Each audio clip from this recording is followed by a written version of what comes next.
सतगुरुदेव की जय। बंदी छोड़ कबीर साहिब जी की जय। बंदी छोड़ गरीबदास जी महाराज जी की जय। स्वामी राम देवानंद जी गुरु महाराज जी की जय हो।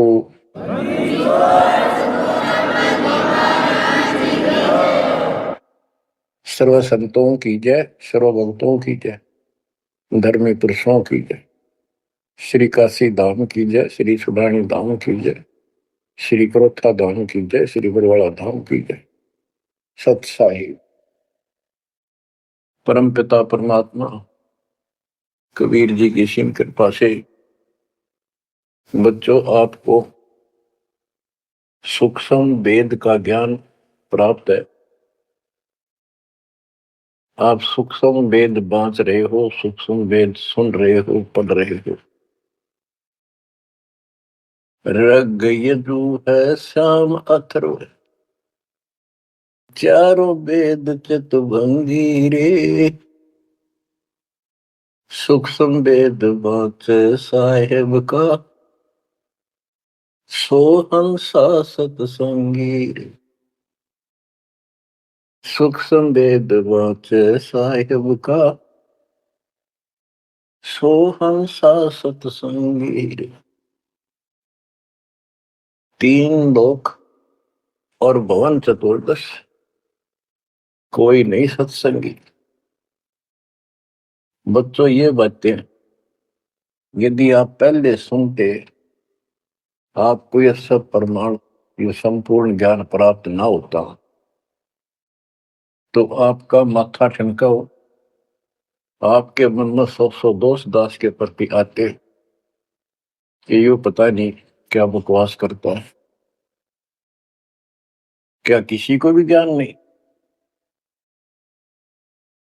यही शंका आदरणीय धर्मदास साहिब जी के मन में आई थी संत जी के, कि भाई ये चंदा बाबा ऐसी बातें बता रहा है, तो कोई ना कोई हमारे हिंदू धर्म में भी इन बातों को जानने वाला उससे मिलेगा, क्योंकि शास्त्र हमारे। उसके बाद वो अपने गुरु जी के पास गया। गुरु जी तो रूपदास जी ने कह दिया, भाई मैं जितनी जानू था बेटा, मैंने तेरे से कुछ नहीं छुपाया। जिस तरह के प्रश्न आप कर रहे हो, इनका उत्तर मेरे पास नहीं है, और जिसने तुझे ये ज्ञान दिया है उसी के पास जा, उसी से समाधान पूछ। लेकिन धर्मदास के सामने यह बात खटक रही थी कि अनपढ़ आदमी, जिंदा बाबा, इसको ज्ञान कैसे हो गया ये? इसने भी तो किसी हमारे हिंदू से सुना होगा, और अवश्य कोई संत, मंडलेश्वर, कोई पीठाधीश इसका जानकार पाओगा। अब सब जगह जितने भी सुप्रसिद्ध या वैसे छोटे मोटे भी संत हिंदू धर्म के उस टाइम प्रवक्ता थे, सत्संग सुनाया करते थे, सबसे मिला और जाते ही 10-20 रुपए रख दे। ये खासकर इन संतों के अंदर जो भेंट ज्यादा दे, दक्षिणा ज्यादा दे, उसको ज्यादा महत्व देते हैं। इस बात की धर्मदास जी को भी खूब पता था कि ये तभी प्रसन्न होकर मुझे कुछ राह बताओगे। जाते 5-10 रुपए करे, क्योंकि उसमें 5-10 रुपए आज के 5 लाख के बराबर थे। वहां तो एक पैसा भारी होता था उस समय। सबसे प्रसन्न कर लिए, किसी के पास इस तरह बात नहीं थी। श्री कृष्ण विष्णु भगवान है, सारी सृष्टि के रचनहार हैं, इनके कोई माता पिता नहीं, ये आपो आप है, स्वर्ग से ऊपर कोई स्थान नहीं।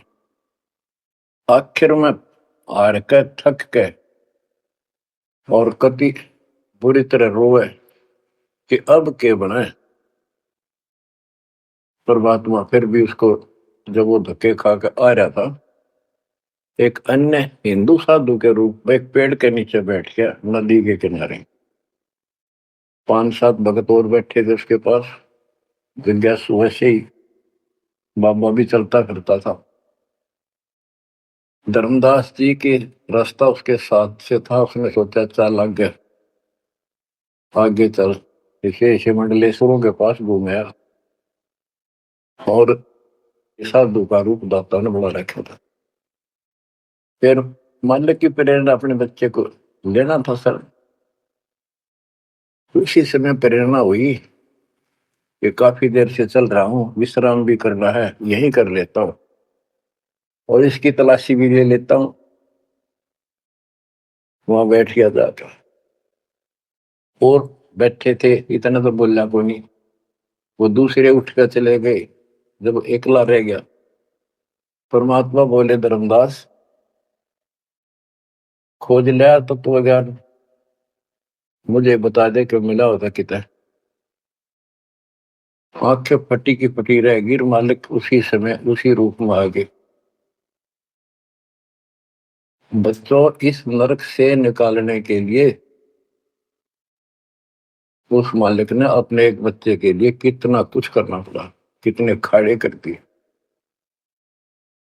वहां से शुरुआत करनी थी अपने कलयुग की भक्ति की। और वो अच्छी आत्मा थे, भगवान के बच्चे थे, पूर्व जन्म के संस्कारी मालिक के थे।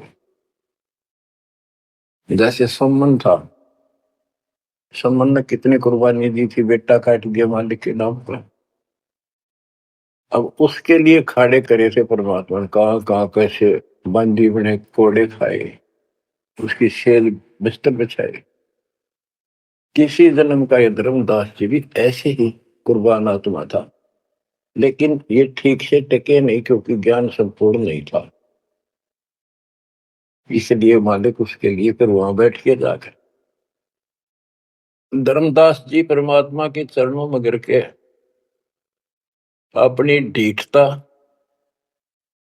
अपने अविश्वास, अज्ञानता का बहुत पश्चाताप किया। हे मालिक, आप सत्य, आपका ज्ञान सत्य, आपका समाधान सत्य।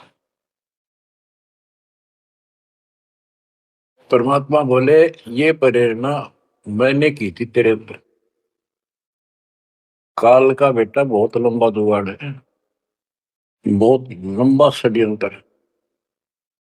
पाया किसी के पास ये ज्ञान, हे महाराज, ज्ञान के वो तो गंध भरा, काम क्रोध सारा सड़ रहे हैं। तो बच्चों, अब आपको दास बताना चाहता है परमात्मा की महिमा और सूक्ष्म वेद वाला ज्ञान संत गरीबदास जी को प्राप्त हुआ परमेश्वर से। उनके सतगुरु और भगवान स्वयं कबीर साहब थे, जिनका गुरु भगवान और ज्ञान एक नंबर का। तो उस पर हमने विश्वास करना चाहिए, लेकिन विश्वास करने के लिए कुछ आधार होता है। हिंदू धर्म के लिए गीता और वेद, 18 पुराण, ये आधार है कि ये अध्यात्म के मूल ग्रंथ है। उन मूल ग्रंथों से आपको परमात्मा की वाणी सिद्ध कर दी। ऋग यजु है साम अथर्व, चारों वेद चित भंगी रे, सूक्ष्म वेद वाचे साहेब का, सोहन सा सतसंगी रे। 3 लोक और भवन चतुर्दश, कोई नहीं सत्संगी। क्यों? क्योंकि उनके पास ये तत्व ज्ञान नहीं। बच्चों, यजुर्वेद अध्याय 40 मंत्र 10 में यही कहा है, कोई तो भगवान को साकार कहता है, रामकृष्ण रूप में, अवतार रूप में आने वाला। अन्य कहते हैं वो कभी साकार होता ही नहीं, वो तो निराकार है। परमात्मा साकार है या निराकार है, किस स्थिति में आता है, वो कैसे लीला करता है, इसकी जानकारी तत्वदर्शी संतों से पूछो। गीता अध्याय 4 श्लोक 34 में और 32 में स्पष्ट भी कर दिया। कि जो तत्व ज्ञान होता है परमात्मा अपने मुख कमल से आकर बोलता है। ऋग्वेद मंडल नंबर 9 सूक्त 94 और मंत्र नंबर 2 में कहा कि वो परमात्मा कवियों की तरह आचरण करता हुआ घूमता फिरता है। ऋग्वेद मंडल नंबर 9 सूक्त नंबर 95 के मंत्र नंबर 1 में परमात्मा भक्ति की प्रेरणा अपने मुख कमल से वाणी बोल के करता है और भक्ति के मूल मंत्रों का गूढ़ रहस्यों का ज्ञान वही बताता है। गीता अध्याय 4:34 में कहा कि उस तत्व ज्ञान को जो स्वयं मालिक बोलता है कवियों की तरह काव्यान चौपाइयों में श्लोकों में और शब्दों के माध्यम से वो तत्व ज्ञान है, उसको किसी तत्वदर्शी संत से पूछो। बच्चों, न वेदों में तत्व ज्ञान, गीता वेदों का सारांश है, उसी का छोटा रूप है। तो इनमें ज्ञान नहीं है, वो तत्वदर्शी संत से पूछो। वो तत्वदर्शी संत की पहचान श्रीमद् भगवत गीता अध्याय नंबर 15 श्लोक 1 में बता है कि ऊपर को मूल, ये तो मूल मालिक सारी सृष्टि का रचने वाला समझो संसार रूपी वृक्ष है जिसकी ऊपर को जड़ है और नीचे को 3 गुण रूपी शाखा है। इसके सभी विभागों को जो बता देगा स वेदविद, वो वेद के तात्पर्य को ठीक से जानने वाला है, यानी वो तत्वदर्शी संत है। धर्मदास जी और गरीबदास जी के सतगुरु ने बताया, कबीर अक्सर पुरुष एक पेड़ जो जमीन से बाहर दिखाई देता उसको पेड़ बोलते हैं, पेड़ा तना। गरीब अक्सर पुरुष एक पेड़ है, निरंजन व की डार और तीनों देवा शाखा है, ये पातुल संसार। फिर स्पष्ट कर दिया कबीर एक के साध्य सब सदर, सब साध्य सबदा, माली सींचे मूल को फल फूल अगा। सभी parts of the tree, works के सभी विभाग बता दिए कि तना अक्षर पुरुष है, डार ये क्षर पुरुष है, क्षर पुरुष, और तीनों देव आराधना ब्रह्मा सत्पुरुष उत्तम गुण शिव जी रूपी शाखाएं और पात रूप संसार। तो बच्चों, फिर साथ में ये समाधान भी कर दिया कि एक का साध्य सब सदन, यानी मूल को पूजो, उसको इष्ट रूप में मानो, उसके बाद अपने अनुष्ठान करो, साधना करो। जो आपको प्रथम मंत्र दिया जाता है इसमें प्रथम और लास्ट वाले मंत्र को छोड़कर सारे इन्हीं शाखाओं वाले मंत्र है। और गीता अध्याय 3 श्लोक 10 से लेकर 15 तक यही स्पष्ट किया है कि शास्त्र अनुकूल धार्मिक अनुष्ठान यज्ञ करने से वो सही भक्ति मानी जाती है। इन यज्ञों के द्वारा इन देवताओं को बढ़ाओ, ये यज्ञ से बड़े हुए देवता तुम्हें बिना मांगे ही सब कुछ देते रहेंगे। और उस परम अक्षर पूर्ण परमात्मा को इष्ट रूप में प्रतिष्ठित करके फिर सारे धार्मिक अनुष्ठान करो। कहते हैं सब प्राणियों की उत्पत्ति अन्न से होती है, अन्न वर्षा से होता है। वर्षा शास्त्र विहित, शास्त्र में प्रमाणित धर्म कर्म यज्ञ करने से होती है। और कर्म लगाए ब्रह्म ने, क्योंकि सबके लोक माए तक काम करके खाना पड़ा, सतलोक में कोई काम नहीं था, बैठा सब परी मिला था। जैसे आप सतलोक आश्रमों में जाते हो, आपको सारा बना बनाया मिल रहा है, हरखा और भक्ति करो, सत्संग सुनो और आ जाओ।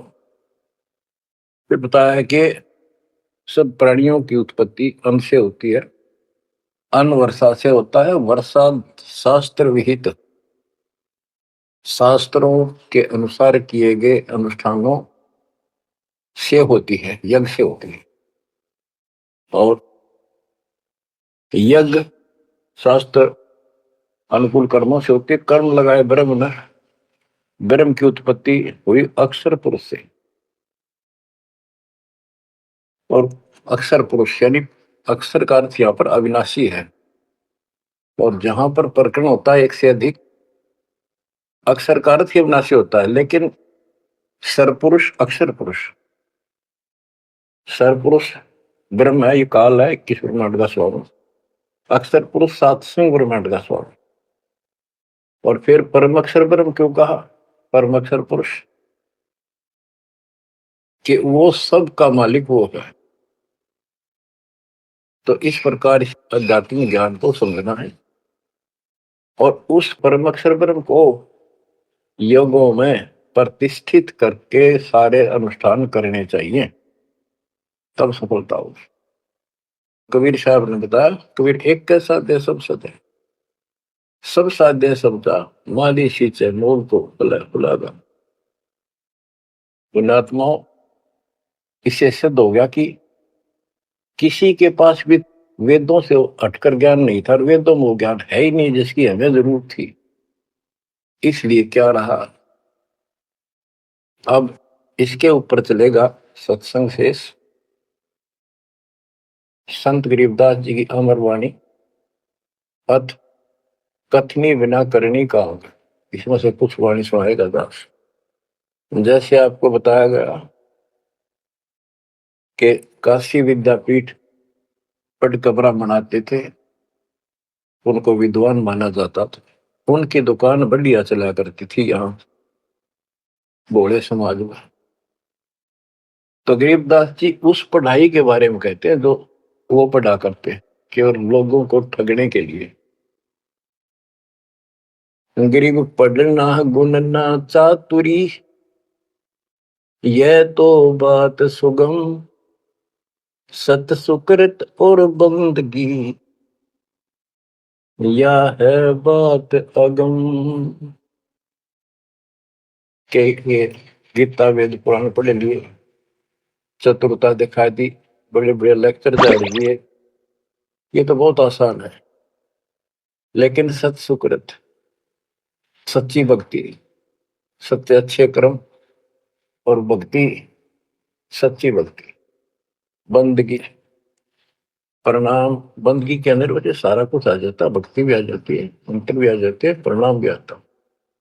कई बार विशेष तौर पर बंदगी प्रणाम को बोलते हैं, बंदगी प्रार्थना भी कही जाती है। फिर बताते हैं कि सत्य सुकृत अच्छे कर्म और बंदगी, परमात्मा की स्तुति नमस्कार प्रणाम भक्ति सच्चे ढंग से पूरे गुरु से प्राप्त करके तत्व ज्ञान के आधार से करना, यह है बात अगम, ये ऊंची बात है, आगे की है, बहुत सबसे आगे की, सबसे श्रेष्ठ।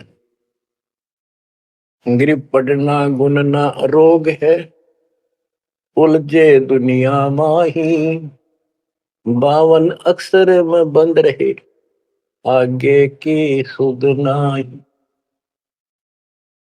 संस्कृत भाषा के 52 अक्षर बताए, इसको इसलिए सीधा अर्थ कहते हैं जो संस्कृत से सीमित है,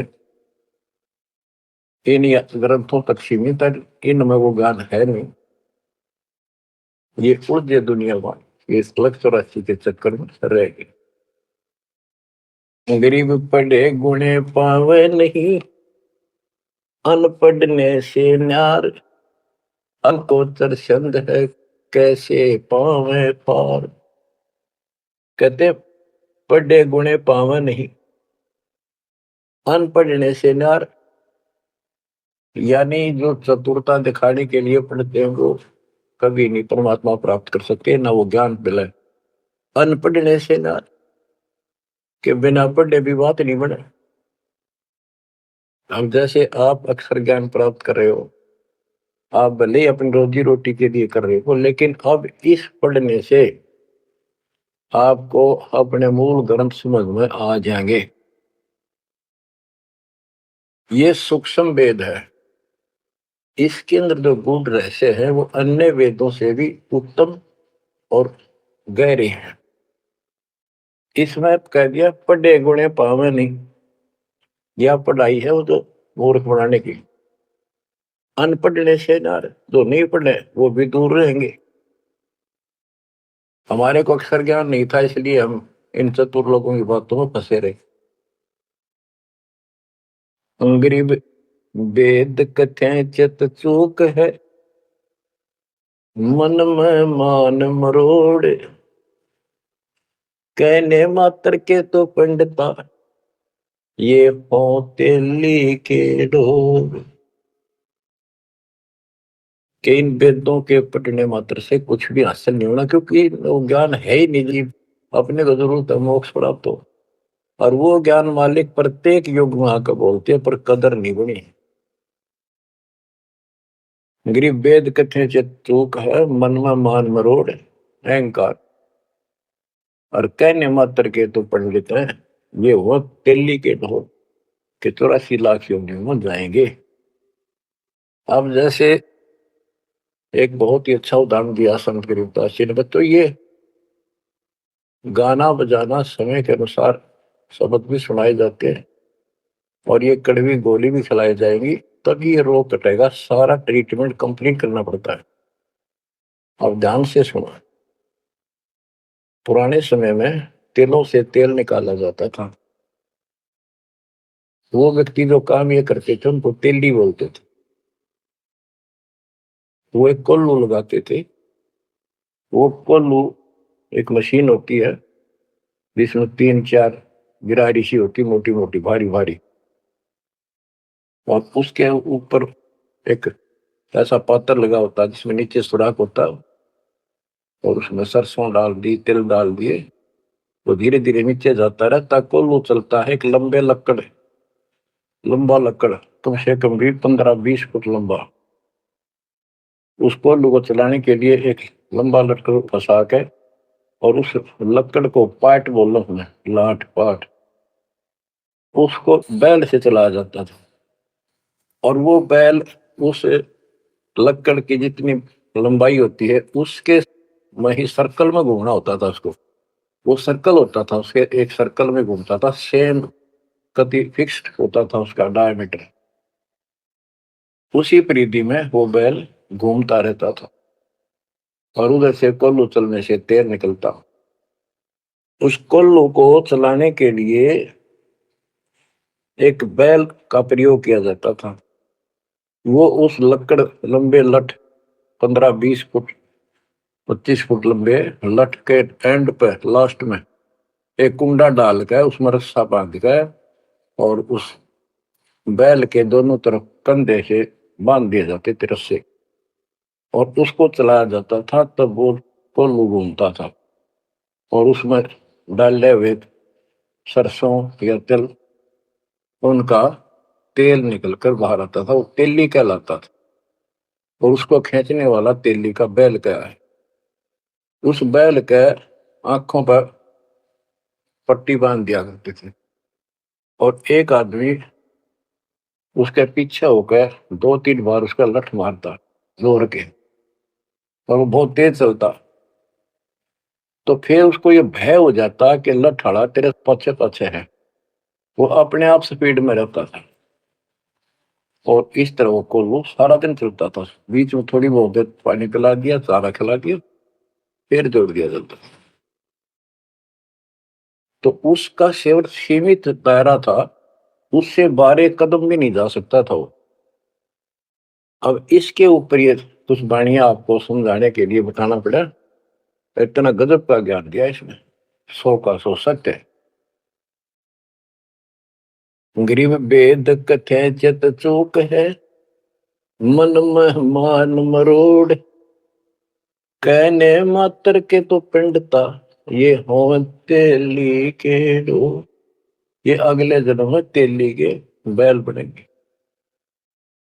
एक तो उदाहरण ये दिया है कि वो साधना ठीक नहीं करते तो शुद्ध नहीं हो जाएगा। फिर पीछे तू पशुआ की जय, गद्दा बैल बनाई, ये 56 भोग कहाँ मन भोरे, कहीं कुरड़ी चरने जाई।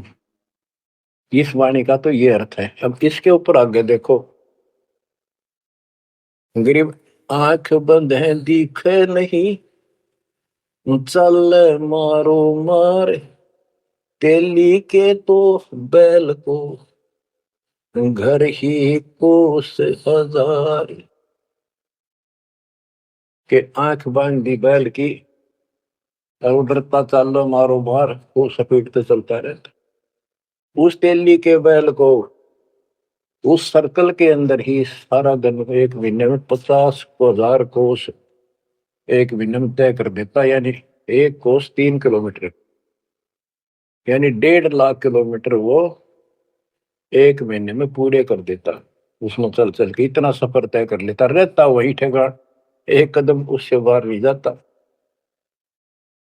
बच्चों ये स्पिरिचुअल लेक्चर है या आध्यात्मिक घंटी दे रहा हूं आपकी स्कूल की, जिसको ऐसे समझाने से आपके अंतःकरण में योगदान रचेगा। एक क्या होता था पहले, जैसे फसल होती थी गेहूं चने, इनको अलग करने के लिए भूस से एक गाटा जोड़ा जाता था, गाटा, उसके बीच में एक लठ गाड़ के मोटा था, उसका रस्सा बांध के फिर 5 7 10 पशु, जिसमें भैंस गाय काटड़ा काटड़ी ऐसे शरीर में बांध दिए जाते थे, और बीच में लठ गाड़ दिया, उसके चारों तरफ वो भूस डाल देते थे, चने या गेहूं, क्योंकि दास ने देखा है हम किसान के गर्जनों था, इसलिए 90% बच्चे किसान वालों को पता नहीं, जो शहर में रहते हैं वो भूसे कैसे निकलता था, जिसकी ये वाणी जिस बारे बोली है। अब तो मशीनों से निकल जाता कट कट कट कट 6 घंटे में, पहले महीना महीना लगे रहा करते। दास का जन्म ऐसे समय में दिया दाता ने जब वो 5505 निकट आ रहा था, और वो पिछला प्रोसेस सारा पता है जो एक वाणी में बोला गया है। दास को समझने में आसानी रही, आपको समझाने में आसानी होगी। तो उसको हम तो गाटा बोला करते, गाटा जोड़ रखे, वो सारे पशु एक लाइन में चलते रहते, चारों तरफ घूमते थे, जैसे तेली का बैल घुमा करता। ये उस फसल को काटने के लिए उनके पैरों के नीचे वो फसल कट जाती, छोटा छोटा तूड़ा भूस बन जाता, फिर उससे गेहूं चने अलग कर लेते और भूस अलग हो जाता, उसको गाटा बोला करे। और पलवल साइड इधर फरीदाबाद साइड में उसको धाए बोलते थे, धाए। धाए यानी पशुओं का एक समूह, एक से एक गले का रस्सा बांध दिया जाता था, वो बाहर नहीं जा सकते, अंदर आ नहीं सकते, क्योंकि एक दूसरे को धक्का नहीं दे सकते, वो एक लाइन में चलते थे चारों तरफ सर्कल में। अब इसको इन अज्ञानी गुरुओं के ऊपर सेट किया है दाता संत गरीबदास जी ने इस वाणी को। गरीब दाएं जुड़ी अज्ञान की, गह घाटा ठोर, एक पेड़ चाले नहीं, काट बड़ी बड़ी खोर। के जैसे वो पशुओं के द्वारा धाए जोड़ के घुमाई जाती है और वहीं घूम रहे होते, उससे अलग एक कदम नहीं जा सकते। तो जितने भी ये संत हैं, इन्होंने अपने अपने चेले बांध रखे, अपने अज्ञान वाले लटके, गुरु बनकर बैठ गया और उसको पशु बांध रखे, पशु पुत्र। वो इस जन्म मरण के चक्कर में यही गाटा गा रहे हैं, यही दाएं चल रही है उनकी। एक पेड़ चाले नहीं और कड है बड़ी बड़ी खोर, खोर मैंने बड़े बड़े कदम रखे, तेजी से चलना, पाथे डंडे लगे होंगे। तो ये सारे जितने भी चेले हैं, उनके जितने गुरु हैं, उनके जितने शिष्य हैं, उनको तो धाए बताई ये गाटा, और इस जन्म मरण के चक्कर को एक ये सर्कल बताया कि इसी में ये घूम रहे हैं, एक कदम इस तरह बाहर नहीं जा पाए। जाना सतलोक है, जैसे किसी ने सफर करना है तो कदम जितने रखेगा मंजिल की ओर होते हैं, ठीक रास्ते पर। और ये वहीं बांध रखे स्वार्थवश जिसने पशुओं को, वो तो उस सर्कल में घूम सके, उस तो बाहर जा ही नहीं सकता। गरीब दाएं जुड़ी अज्ञान की, गह घाटा ठोरी, एक पेड़ चाले नहीं, काट बड़ी बड़ी खोर। गरीबदास जी ने कहा है, कोई है रे परले पार का, जो भेद कहे झनकार का, वारई गोरख वारई दत्त, यानी ये सब वार ध्रुव प्रहलाद अर्थ, वार ही सारे ब्रह्मा भी वार, ये भी वार, सारे ब्रह्मा विष्णु महेश यहीं पर, दुर्वासा वार, ये गह गाटा ठोर। गरीब चार वेद सठ शास्त्र, पढ़े 18 पुराण, सतगुरु पूरा मिला नहीं, पंडित हो सी सवान। ओह, कबीर साहब कहते हैं, गुरु बिन काहू न पाया ज्ञाना, जो तो था वो छड़े किसाना। गुरु बिन वेद पढ़े जो प्राणी, समझे अनुसार रहे ज्ञानी। बच्चों, एक तो होती है मान बढ़ाई, अहंकार, और एक सच्चाई जो होती है वह मान बढ़ाई नहीं कहलाती। जैसे दास कह रहा है, और जब आपको भी समझ आ गई है, स्पष्ट होगा, आपको पता लग गया है कि गुरु बिन वेद पढ़े जो प्राणी, समझे ना सार रहे अज्ञात। वेद पढ़े पर वेद न जाने, ये वाचे पुराण 18, और पत्थर की पूजा करे। भूल गए सिद्धिदारा, श्राद्ध निकलवावे, पितर पुजवावे, क्या इन्हें वेद पढ़े, क्या इनको गुरु मिला? जय सतगुरु की संगत करते ये सकल कर्म कट जाए, ये कोई झंझट नहीं करना पड़ता। अमरपुरी पर आसन होते सतलोक में, जहाँ कोई कष्ट नहीं, जहाँ दुख ना चाहे। तो दास ये कहे कि या तो भगवान कबीर साहब मेरे गुरु भगवान और गरीबदास, और चौथा दास, इनके अतिरिक्त वर्तमान में दास के अतिरिक्त विश्व में किसी के पास ना वेद ज्ञान, ना गीता ज्ञान, ना कुरान और बाइबल ज्ञान, किसी को किसी प्रकार का ठीक ज्ञान नहीं।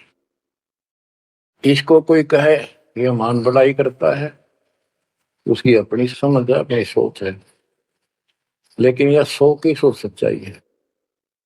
जैसे 2000 के नोट पर, या 1000 के नोट पर, 500 के नोट पर यह लिखा है कि मैं धारक को 500 रुपए देने का वायदा करता हूं, तो क्या उसने मान बढ़ाई कर रखी है कि ये नोट अपनी बढ़ाई करता है, छाती पे लिखवा रहा है?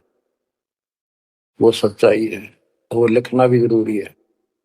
तो दास को ये बताना भी आवश्यक है कि दास के अतिरिक्त विश्व में किसी के पास ज्यादा तम ज्ञान नहीं है। ना वेद ज्ञान ठीक है, ना गीता ज्ञान ठीक है, ना पुराणों को जानते, ना पुराण वाले कुरान को ठीक से सुनो, नहीं बाइबल वाले बाइबल को ठीक से सुनो। अंग्रेज 4 वेद सठ शास्त्र, पढ़े 18 पुराण, सतगुरु पूरा मिला नहीं, पंडित हो शीशवान। अंग्रेज 4 वेद सठ शास्त्र, पढ़े 18 बोध, खसम बांझ के होते है, पर बेटा नाही गोद।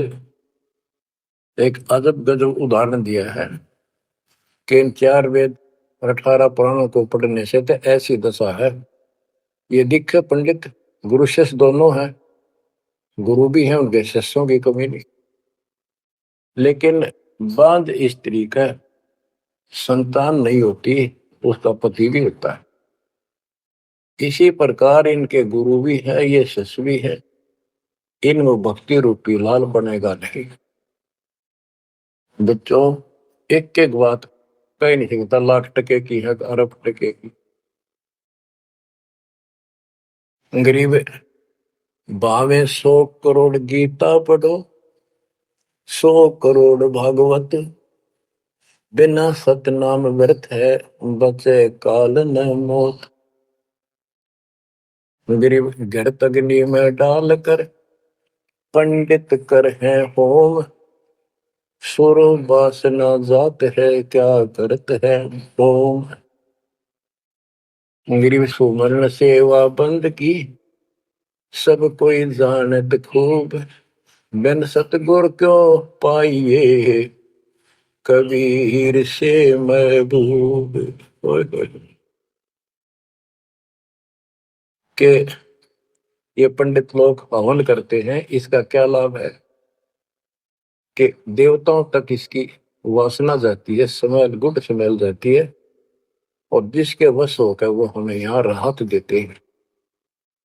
तो ये तो हमें सिर्फ हमारी इस भक्ति में एक सहयोगी है, एक आइटम है हवन यज्ञ।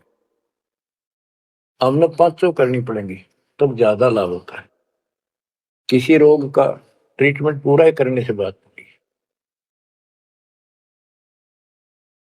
है। गरीब सुमन सेवा बंदगी सब कोई जानत खूब। अब भक्ति भी करनी चाहिए, सुमन भी करना चाहिए, पर कहते बिन सतगुरु क्यों पाइए।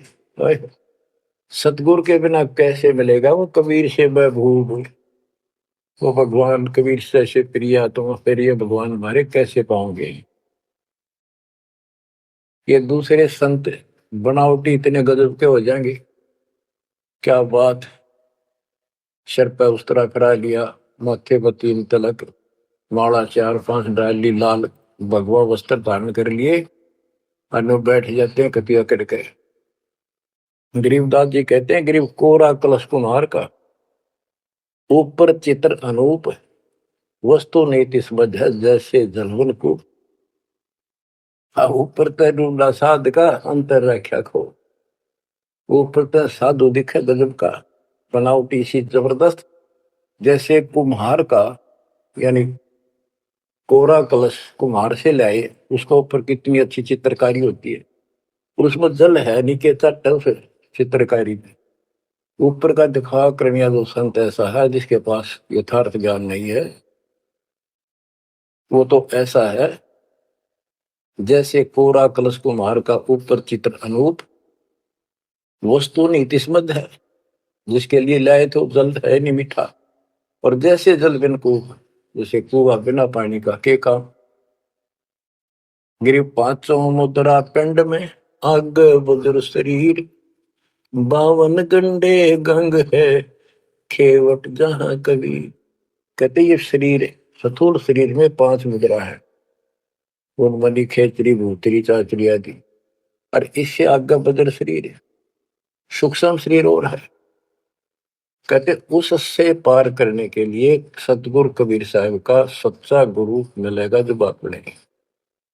गरीब नाम सार है निर्मला, सार नाम ये निर्मल है, पाक नूर निर्वाण, दास गरीब कबीर को भक्ति दी है दान।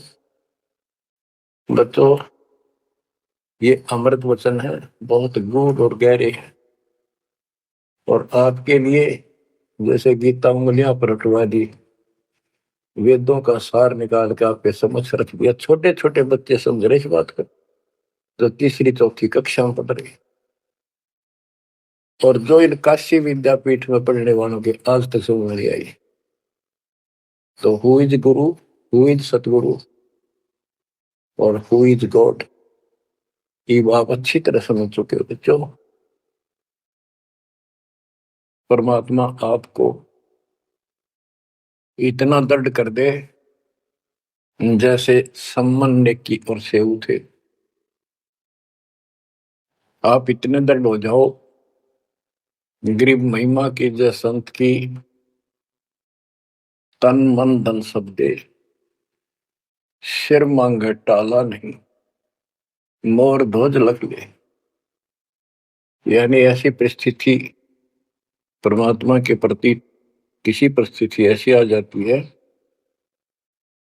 तो मालिक से दूर नहीं हो, कितनी ही कठिन परिस्थितियों से गुजरना पड़े। आज हम थोड़े से कष्ट को देखकर भगवान से दूर हो गए, फिर अगले जन्म में क्या होगा।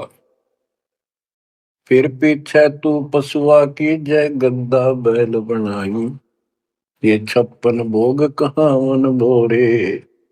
कहीं कुरड़ी करने जाएगी। आज कोई ना कोई बहाना काल कर देगा सत्संग से उठने का, आलस कर देगा, कोई काम अड़ा देगा, या वैसे आत्मा किसी पाप के कारण रोगी हो जाती है तो अरुचि बन जाती है सत्संग सुनने में या सुमरण करने में। दान की इच्छा समाप्त होती चली जाती है, सेवा में रुचि नहीं रहती। तो उस समय के लिए ये याद रखो, आज हम मानव हैं, अपनी मर्जी से कितने आलस कर ले और कितने भगवान से दूर हो जा, स्वतंत्र है। और कल को गधे बन गए, बैल बन गए, नाक में नाथ कर जाएगी, या 2.5 मन का कमर के ऊपर एक थैला होगा गधे के, तो आलस तो उसमें भी होगा। मन तो यही है। कई कहते हैं मेरे से नहीं होती सेवा, चलो कोई बात नहीं, सेवा तो करनी चाहिए, सेवा से दूर नहीं होना चाहिए। तो मन तो वहां भी दुखी करेगा, गधा अपने पास से भी सोचेगा कि पटक दूं, बोरे ने घेर दूं, डाल दूं। एक आदि पर गधा ऐसा भी कर देता है, फिर उस पर ज्यादा भार लादा जाता है और लठ भी पड़ते हैं, फिर वो सीधा चलता है। इसलिए इस मन पापी को आत्मा यही समझा सोच डाले, दाता से दूर ना हो। इस संसार में सुख नाम की चीज नहीं है। यदि सुख होगा, या जो नकली सुख भी अगर चाहिए तुम्हें यहाँ का, तो विदाता के चरणों में मिलेगा, रहोगे तो मिलेगा। इससे दूर होकर कुछ दिन जो ये समय आप भक्ति कर चुके हो, सच्ची मर्यादा में रहकर, वो आपकी बैटरी सी चार्ज होगी जैसे इन्वर्टर की हो जाती है, और फिर चार्जर हट गया, वो बैटरी फिर भी काम करती रहेगी और ऐसा लगेगा कि बिल्कुल सब कुछ ठीक ठाक है, कोई फर्क नहीं पड़ा, चार्जर भी हटा दिया। जब तक वो संग रह सकती है, एनर्जी है बैटरी में, वो काम पूरा करेगी। जब वो एनर्जी खत्म हो जाएगी, आगे संग्रह हो नहीं रही, तो एकदम ही वो सब सुविधा बंद हो जाएगी। पंखा भी बंद, बल्ब भी बंद, और भी कार्य कर रहे होंगे, कंप्यूटर भी बंद, फिर बहुत देर हो चुकी होगी। इसलिए इन सब बातों को ध्यान रखो, याद रखो।